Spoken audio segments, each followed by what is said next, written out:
You don't just become confident overnight. Confidence is something that you actually need to work at every single day.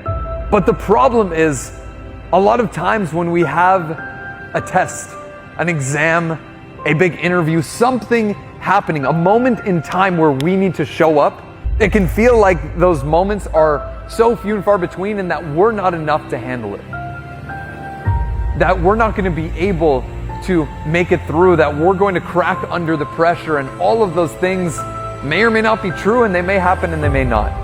But what's true is that you are enough to handle it, and if you use the strategies that we're going to talk about in this video, you actually lean into the things, the tactics, the actions, and the habits that you can build to become more confident, then the next time you show up in an interview, the next time you have an exam, the next time you need to rise to the occasion, you'll be enough to handle it. Strategy number one is to build your skill. If you want to build your confidence, you need to build the reminders of what you're able to do, the reminders of what is possible for yourself. The more skills that you build, the more talent that you develop, the more competency that you have, regardless of what it's in, will trick yourself into believing to be more confident, will allow you to feel more confident in yourself and in your own ability. Strategy number two is to welcome failure.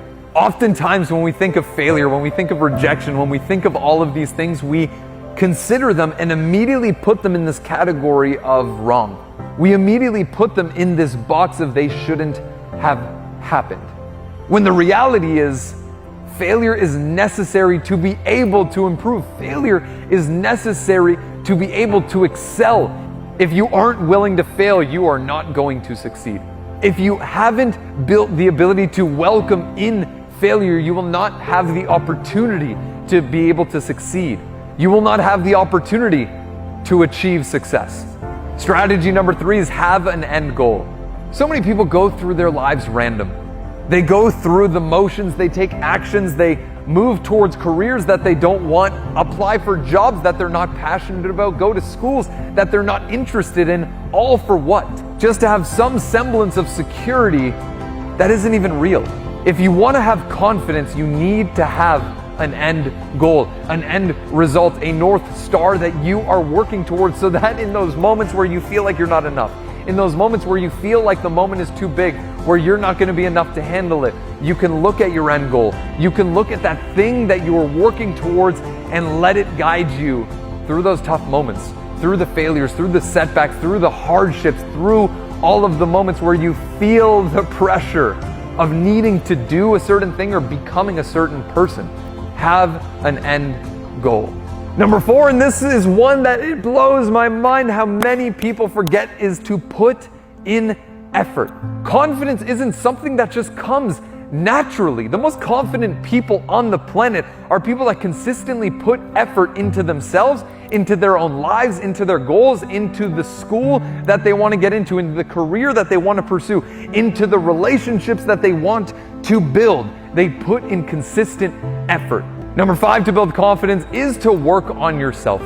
So many people focus on these external circumstances. They focus on everyone else's lives and they forget about their own. They focus on everyone else's experience and they forget about the most important person. Focus on you. Focus on your progress, on your goals, on your vision, on what you actually want, because so many people are living a diluted version of what their friends want them to do, what their parents suggest them to be, what their teachers and advisors wish they would pursue, when the reality is that's living someone else's version of your life as opposed to being you and living your own life with your own goals and your own passions. Decide to put in effort into your own progress, into your own growth, and into your own development.